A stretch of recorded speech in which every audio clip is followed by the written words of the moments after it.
তোমার সাথে আম্মু এখন একটা গেম খেলবো, ঠিক আছে? খেললেই দেখতে পাবে। যদি গেমে তুমি জিতো তাহলে তোমার জন্য পুরস্কার আছে, ঠিক আছে? আচ্ছা, অনি তুমি মুখটা ধরো।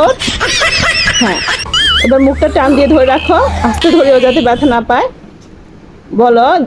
জাহিন, তোমাকে এখন বলতে হবে দাদা। দাদা জোরে বলো। দাদা। ভাইয়া বলো তো দেখি। ভাইয়া। আচ্ছা, আর আম্মু বলো তো।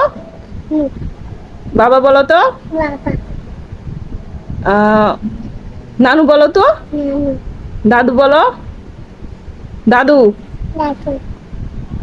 মামা বলো। মামা। নিভান বলো। বুট। বটু। আচ্ছা, এবার বলো তো অনি। ওই। অনি। হুম। বাবার নাম কি তোমার? ছোটন। আমুর নাম কি?